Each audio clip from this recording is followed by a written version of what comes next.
పశ్చిమ గోదావరి జిల్లా ఆకివీడు మండలానికి 5 కిలోమీటర్ల దూరంలో ఉన్న సిద్ధాపురం గ్రామంలో 1918వ సంవత్సరంలో శ్రీమతి బేతపూడి శాంతమ్మ గారు జన్మించారు. వీరి తల్లిదండ్రులు మెషక్ మరియు సుజ్ఞానమ్మ గారులు దైవభయం కలిగి నీతిగా జీవించేవారు. శాంతమ్మ గారి తల్లిదండ్రులు చిన్న వయసులోనే మరణించినందున మిషనరీలు ఆమెను పెంచి చదివించారు. పిల్లలు లేని కారణాన వారి మేనత్త శారమ్మ గారు వారిని పెంచారు.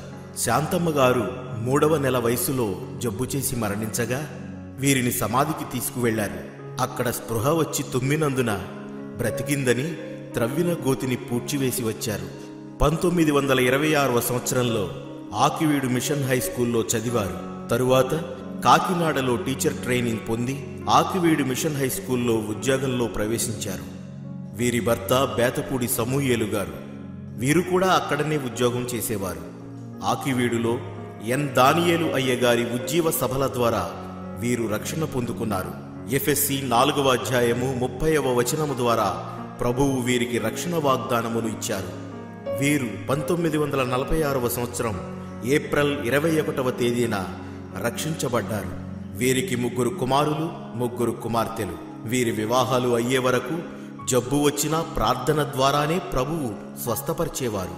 చాలా ఆశ్చర్య కార్యాలు వీరి కుటుంబంలో ప్రభువు జరిగించడం ద్వారా ప్రార్థనా శక్తిని గురించి ప్రార్థనా శక్తి అనే పుస్తకమును వ్రాయుటకు ప్రేరేపించబడ్డారు. అంత మాత్రమే కాకుండా శ్రమల హారము, ముద్రలు అను పుస్తకములను వ్రాయుటకు దేవుడు కృపను అనుగ్రహించారు. శక్తి సమాచారము అనే మ్యాగజైన్ కూడా వ్రాశారు. తరువాత హైదరాబాదు నందు బేతనియా ప్రేయర్ ఫెలోషిప్ను ప్రారంభించి అనేక ఆత్మలను దేవుని కొరకు సంపాదించి 2001 మార్చి 12న ప్రభువునందు విశ్రాంతి పొందారు.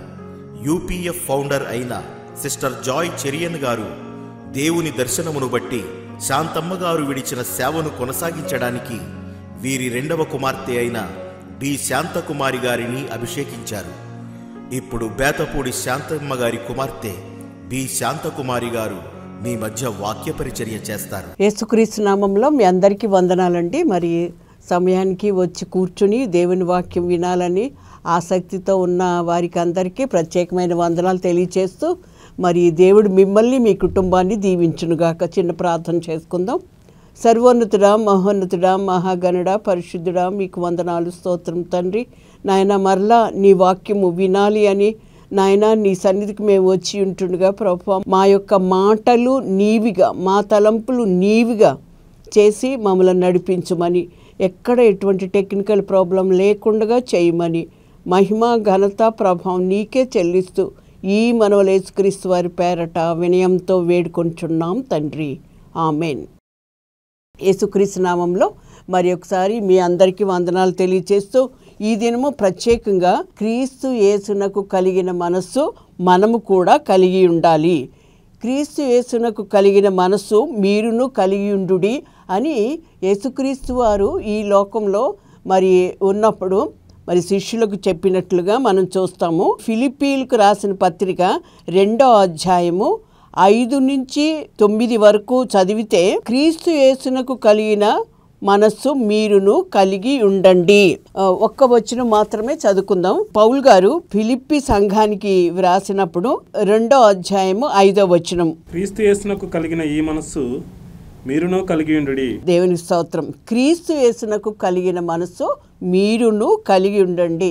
క్రీస్తు యేసుకు ఏ మనసు కలిగి ఉన్నది అని అంటే మరి మనము చాలా ఉన్నాయి మరి, కానీ 7 పాయింట్స్ మనము చూద్దామండి. మొట్టమొదటిగా అసలు ఆయన మనసు మనం ఎందుకు కలిగి ఉండాలి? ఎంతోమంది ఉన్నారు, అందరి మనసులు మనం కలిగి ఉండాలా? మనం ఎందుకు ఆయన కలిగి ఉండాలి? ఆయన మన తండ్రి అయి ఉన్నాడు, మన పరలోకపు తండ్రి. మనకి ఏది కావాలంటే అది ఇస్తూ ఉన్నాడు. కనుక మరి ఎలాగ ఈ లోకంలో తండ్రి గుణగణాలు పిల్లవాడికి ఎలాగొస్తుందో, జైసా బాప్ వైసా బేటా అంటారు కదా, అలాగే మన పరలోకపు తండ్రి ఏ గుణాలు కలిగి ఉన్నాయో ఆ గుణాలు మనం కలిగి ఉండాలని మన తండ్రి కూడా కోరుకుంటున్నాడు. కనుక ఆయన చెప్తున్నాడు. మరి ఆయనలో ఉన్న కొన్ని గుణాలు ఇప్పుడు మనము విందామండి. ఆయనలో మొట్టమొదటిగా ఉన్న గుణము తగ్గింపు మనసు.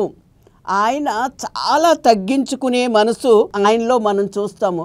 అందుకే చాలాసార్లు తన శిష్యులతో చెప్తూ ఉన్నప్పుడు తన్ను తాను తగ్గించుకొని వాడు హెచ్చింపబడును, తన్ను తాను హెచ్చించుకొని వాడు తగ్గింపబడును, అలాగా మరి ఎన్నోసార్లు ఆయన చెప్తూ ఉంటారు. మరి అంత మాత్రమే కాకుండా ఇర్మియా 9:23 చూస్తే, యెహోవా ఇలాగు సెలవిచ్చుచున్నాడు, జ్ఞాని తన జ్ఞానమును బట్టి, శూరుడు తన శౌర్యమును బట్టి అతిశయింపకూడదు, ఐశ్వర్యవంతుడు తన ఐశ్వర్యమును బట్టి అతిశయింపకూడదు. అతిశయించువాడు దేనిని బట్టి అతిశయింపవలనగా, భూమి మీద కృప చూపుచు నీతి న్యాయములు జరిగించుచున్న యెహోవాను నేనే అని గ్రహించి నన్ను పరిశీలనగా తెలుసుకుని బట్టి అతిశయింపవలను, అట్టి వాటిలో నేను ఆనందించువాడనని యెహోవా సెలవిచ్చుచున్నాడు. ఆయన గుణాలు మనలో ఉన్నప్పుడు ఆ విషయంలోనే తప్ప మనము దేని విషయంలో కూడా మనము అతిశయించకూడదు. క్లియర్గా ఆయన చెప్తూ ఉన్నాడు. చాలాసార్లు జ్ఞానాన్ని బట్టి, ఐశ్వర్యాన్ని బట్టి అంటే అతిశయిస్తారు. కానీ ఇవన్నీ ఇచ్చింది ఎవరు? ఆ తండ్రే కనుక, ఆ తండ్రి మనకి ఇచ్చాడు కనుక ఆ తండ్రిని బట్టి మనము అతిశయించాలి. అందుకే మరి దానియేలు గ్రంథం 4వ అధ్యాయము 30వ వచనంలో చూస్తే అక్కడ రాజు ఏమంటున్నాడు?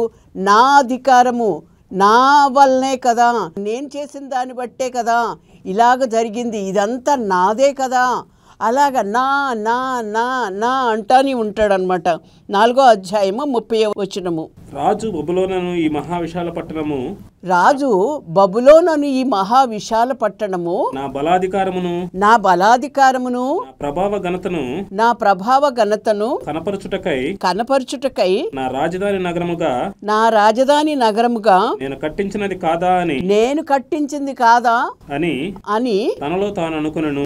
తనలో తాను అనుకున్నాడు. తర్వాత ఏమైంది అనేది మీకు తెలుసు.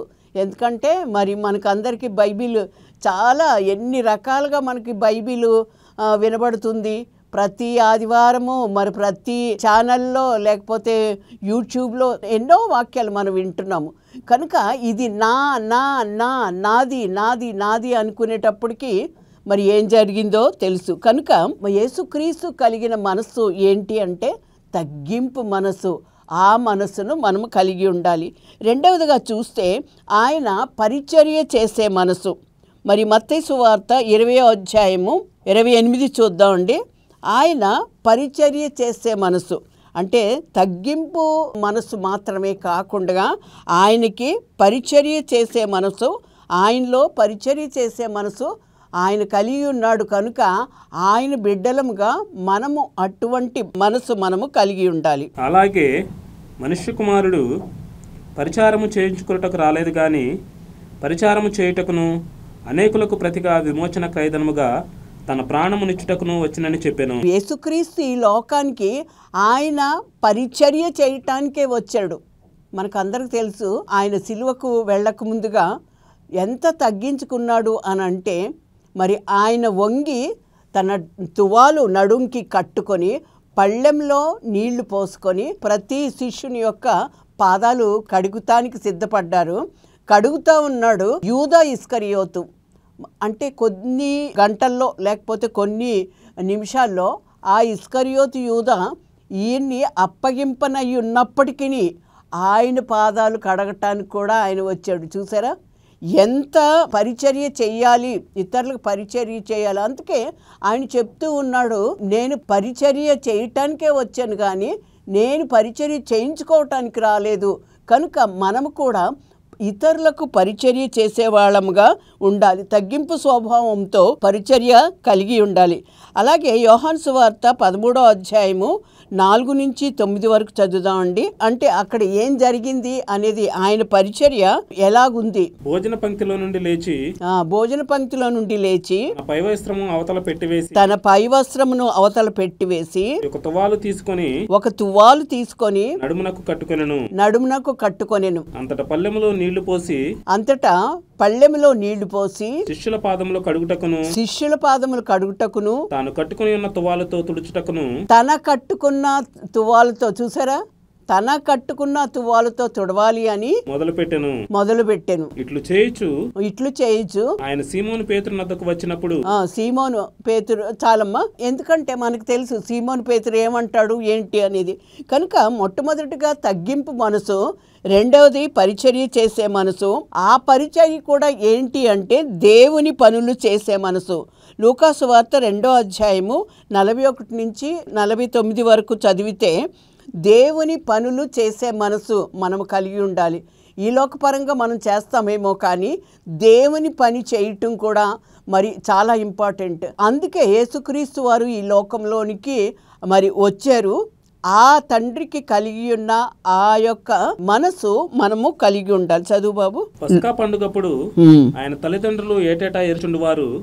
ఆయన 12 ఏళ్ల వాడైనప్పుడు ఆ పండుగను ఆచరించుటకై వాడుక చొప్పున వారు యెరూషలేమునకు వెళ్ళిరి. ఆ దినములు తీరిన తర్వాత వారు తిరిగి వెళ్ళుచుండగా బాలుడైన యేసు యెరూషలేములో నిలిచెను. ఆయన తల్లిదండ్రులు ఆ సంగతి ఎరుగక ఆయన సమూహంలో ఉన్నాడని తలంచి ఒక దిన ప్రయాణము సాగిపోయి తమ బంధువుల్లోనూ నెలవైన వారిలోనూ ఆయనను వెతుకుచుండిరి. ఆయన కనబడినందున ఆయనను వెతుకుచు యెరూషలేమునకు తిరిగి వచ్చిరి. 3 దినములైన తర్వాత ఆయన దేవాలయంలో బోధకుల మధ్య కూర్చుండి వారి మాటలను ఆలకించుచు వారిని ప్రశ్నలు అడుగుచూ ఉండగా చూచిరి. ఆయన మాటలు వినిన వారందరూ ఆయన ప్రజ్ఞకును ప్రత్యుత్తరములకును విస్మయం పొందిరి. ఆయన తల్లిదండ్రులు ఆయనను చూచి మిక్కిలి ఆశ్చర్యపడిరి. ఆయన తల్లి, కుమారుడా, మమ్మను ఎందుకు ఇలాగు చేసితివి? ఇదిగో నీ తండ్రియు నేనును దుఃఖపడుచు నిన్ను వెతుకుచుంటమని ఆయనతో చెప్పగా ఆయన, మీరేలా నన్ను వెతుకుచుంటిరి? నేను నా తండ్రి పనుల మీద ఉండవలనని మీరు ఎరుగరా? చాలు బాబు, నా తండ్రి పని మీద నేను ఉండాలని మీకు తెలియదా?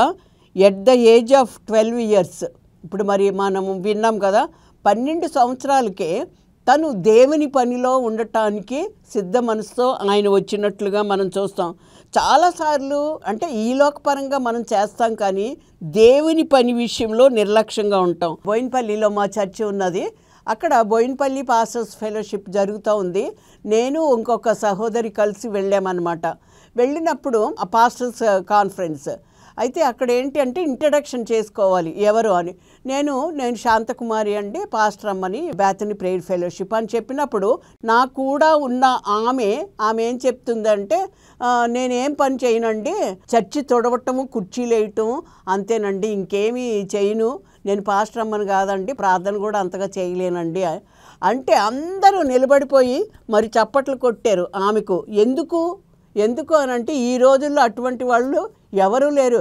పని చేయాలి అంటే దేవుని వాక్యం చెప్పడానికి ఇష్టపడతారు, ప్రార్థన చేయడానికి ఇష్టపడతారు, కానీ అటువంటి పని చేయటానికి ఇష్టపడరు ఈ దినాల్లో. కనుక మరి యేసు ప్రభు వారు అటువంటి పని అంటే తగ్గింపు స్వభావంతో లేక మరి తండ్రి పనిలో ఎలా ఉన్నాడో మరి మందిరంలో పని చేయటం కూడా తండ్రి పని.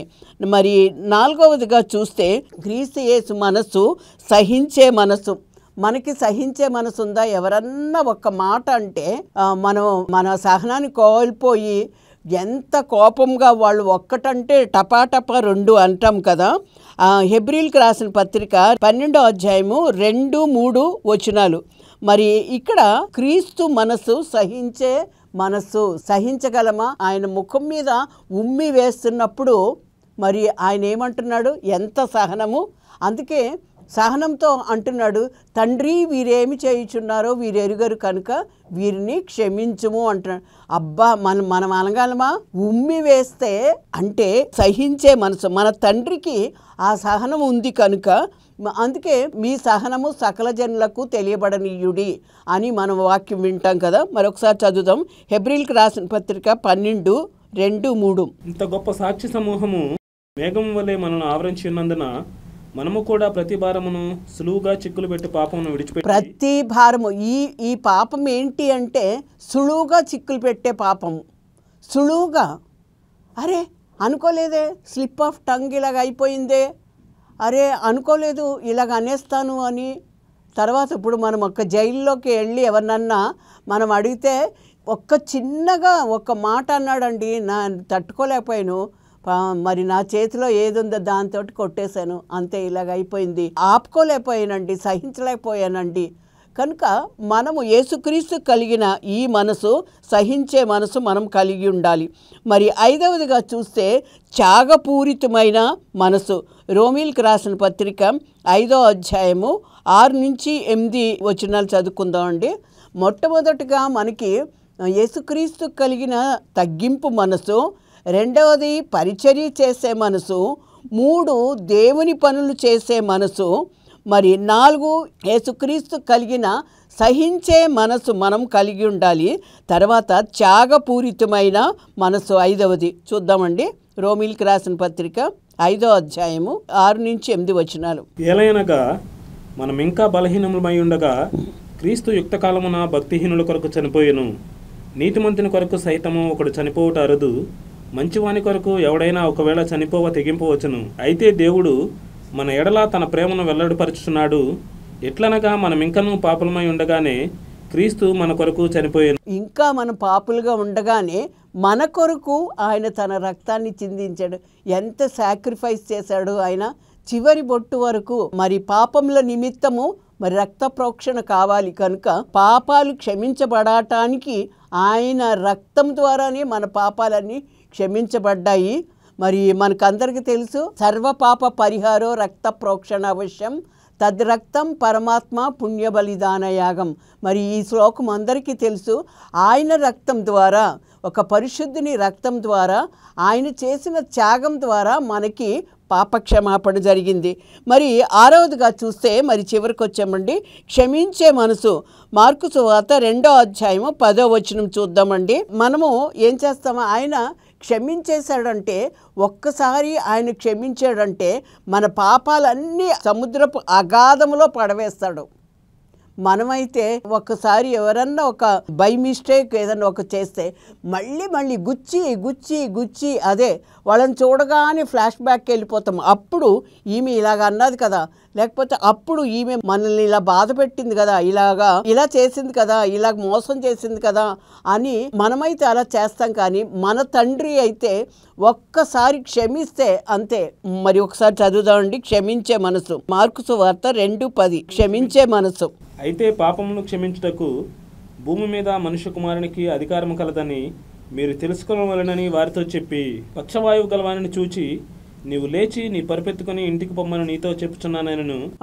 ఇక్కడ పక్షవాయు గలవానికి మన పాపాలను క్షమించగలిగిన అధికారం ఆయనకు ఒక్కరికే ఉంది, ఎవ్వరికి లేదు. కనుక మన పాపాలు క్షమించబడాలి అంటే ఆయన మాత్రమే క్షమించగలడు, ఇంకెవరు చేయలేడు.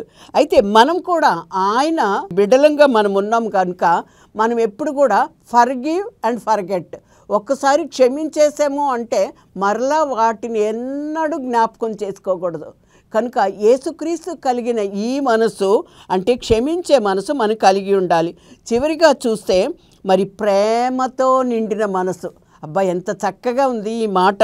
మరి మనకందరికీ తెలుసు, జాన్ 3:16, దేవుడి లోకమును ఎంతో ప్రేమించడు. ఎంతో, దానికి అసలు నో లిమిట్ అనమాట, అన్లిమిటెడ్. అంత ప్రేమ ఆయన కలిగి ఉన్నాడు కనుకనే సిలువను సహించాడు.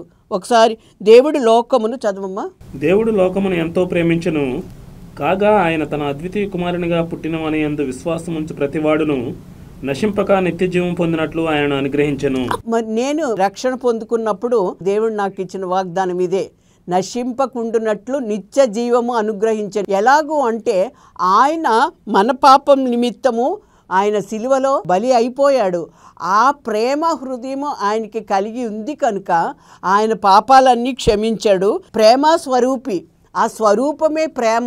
అసలు నేను అనుకుంటాను, మనకి హార్ట్ ఎట్లా కొట్టుకుంటుంది, లబ్ డబ్ లబ్ డబ్. కానీ నేను అనుకుంటాను ఆయన హార్ట్ ప్రేమ ప్రేమ ప్రేమ ప్రేమ అని కొట్టుకుంటుందేమో, మరి కొట్టుకుంటుంది అనుకుంటున్నాను నేను.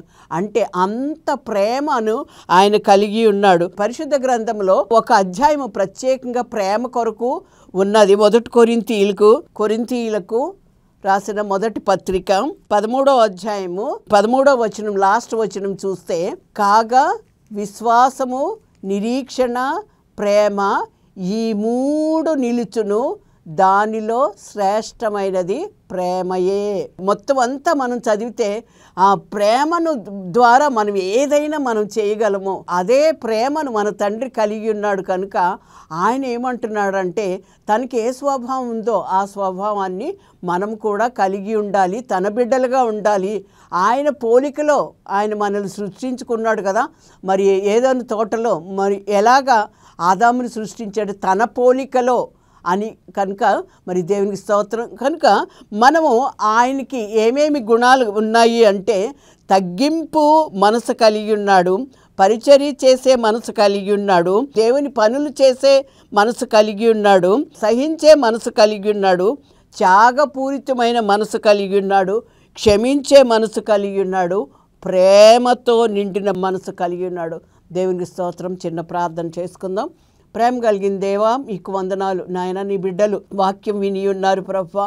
నాయన నా మాటలు కాదు నీ మాటలుగా నువ్వు చేసినందుకు మీకు వందనాలు, స్తోత్రములు తండ్రి. నీ మనసు మేము కలిగి ఉన్నప్పుడు అనేకులను నీ కొరకు సంపాదించగలము.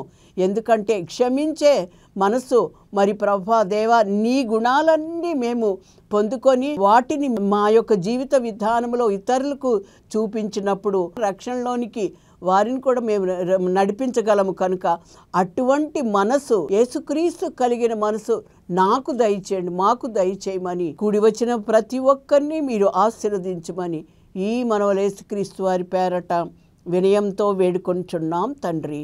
ఆమెన్. ప్రైజ్ లార్డ్ అండి.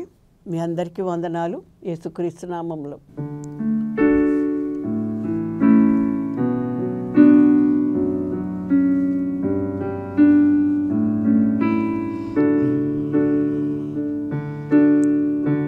You are my strength when I am weak.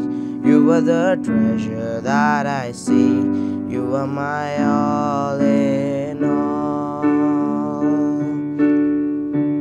Seeking you as a precious jewel, not to give up, I'd be a fool. You are my all in all. Jesus, Lamb of God, worthy is your name. Jesus, Lamb of God, worthy is your name. Taking my sin, my cross, my shame, rising up, I'll bless your name. You are my all in all. When I fall down, you pick me up. When I am dry, you fill my cup. You are my all in all. Jesus, Lamb of God, worthy is your name. Jesus, Lamb of God, worthy is your name. Jesus, Lamb of God, worthy is your name.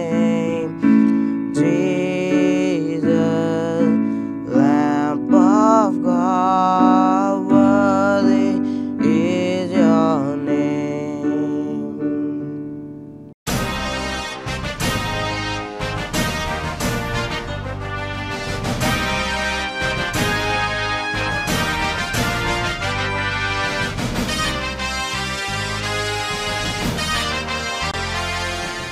ఏ రాగమా తెలియదు, ఏ తాళమా తెలియదు, ఏమని పాడేదను నిన్ను, ఎంతని పొగడేదను యేసయ్యా.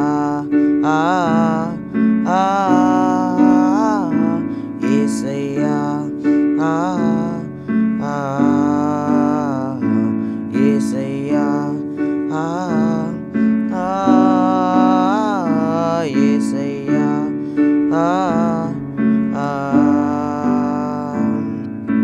ఏ రాగమా తెలియదు, ఏ తాళమా తెలియదు, ఏమని పాడేదను నిన్ను, ఎంతని పొగడేదను యేసయ్యా. యేసయ్యా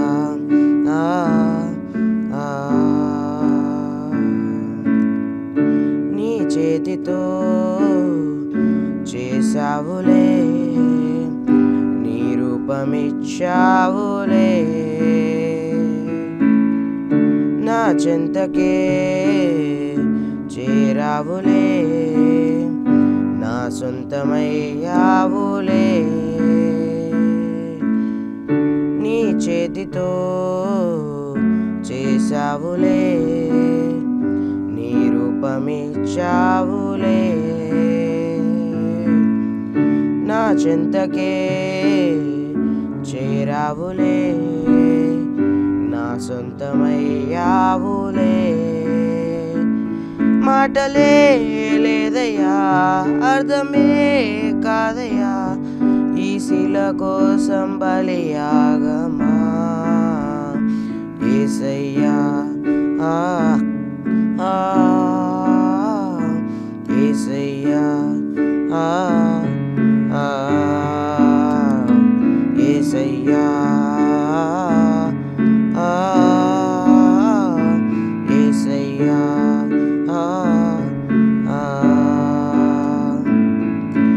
ఏ రాగమా తెలియదు, ఏ తాళమా తెలియదు, ఏమని పాడేదను నిన్ను, ఎంతని పొగడేదను యేసయ్యా. యేసయ్యా యేసయ్యా యేసయ్యా.